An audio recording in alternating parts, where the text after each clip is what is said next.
welcome to the Zen Elephant, where we talk about all things Zen. So today I really wanted to talk about how to get comfortable with being uncomfortable.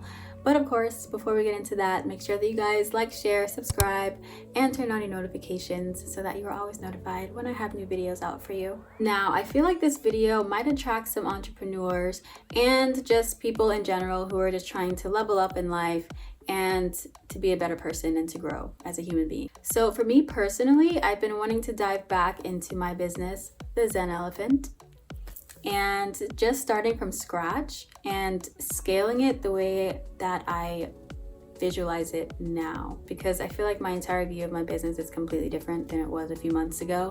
So for the past 2-3 months or so, I've been telling myself that I really need to get comfortable with being uncomfortable, because I feel like as an entrepreneur, we have to be comfortable with being in very uncomfortable or unexpected situations, or else being an entrepreneur, it will definitely eat you alive and you will feel like giving up and you'll get overwhelmed. We don't have to feel that way as long as we get comfortable with the unexpected, you know? So I'm going to share with you guys a real life scenario of what I'm actually going through right now that's actually teaching me this exact lesson on how to get comfortable with being uncomfortable.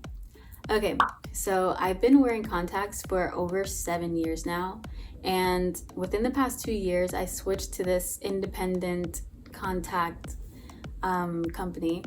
I won't say who it is. Things were going pretty well until they were not, about a week and a half ago. So my eyes just started getting really irritated, like very red, very like itchy and watery, and my vision just got really blurry on me out of literally nowhere. This literally happened within the time span of like 2 days, and it felt like my vision was just going down the drain and it didn't feel normal. So I just took out my contacts. So I didn't have them in my eyes for 2 days at that time. So I made an appointment, went to the eye doctor. Long story short, I have to wait 3 weeks to get my glasses in the mail. So 3 weeks of being stuck in my house because I can't see, you guys. Even as I'm doing this video right now, all I'm seeing is blur, but I'm making it happen. And just so that you guys can understand how my vision looks right now, here's a visual.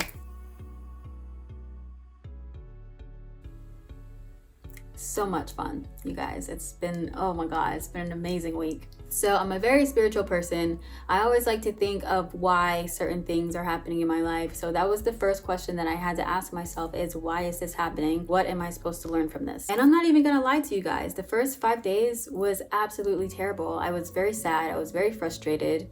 And it felt like I couldn't be productive because my vision's not really there. And my eyes would get very strained, especially if I was reading or looking at a screen for too long, which really got in the way of my reading and my studying and looking at stock charts and all the things that I like to do on a daily basis, especially trying to cook for myself while I can't really see that well. It can be very frustrating, okay? Especially when you're trying to saute onions, you can't really put your eyes this close to the pan. That's what I've been going through. I started a new morning routine about 2 months ago, and I have been very consistent with it.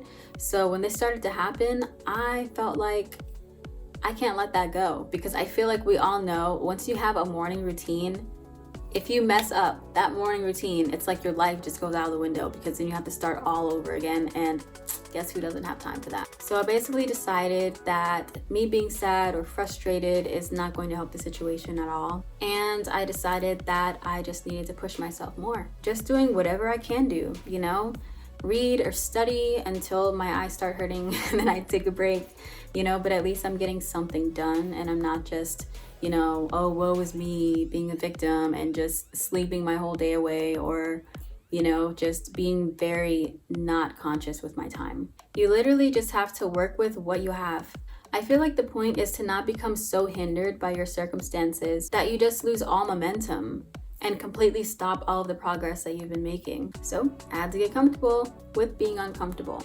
And I feel like you really have to ask yourself, like, what kind of person or boss or business owner do you really want to be? Are you going to waste a whole month of time because of one very, very annoying thing? Because the answer should be no.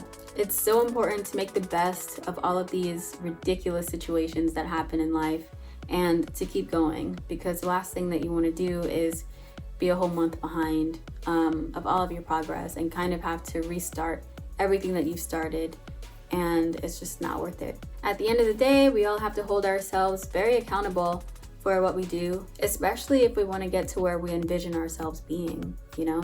I have crazy goals for myself, crazy big, not like crazy insane. I have a lot of goals for myself, and I feel like this situation definitely taught me how to keep pushing when things are not going your way.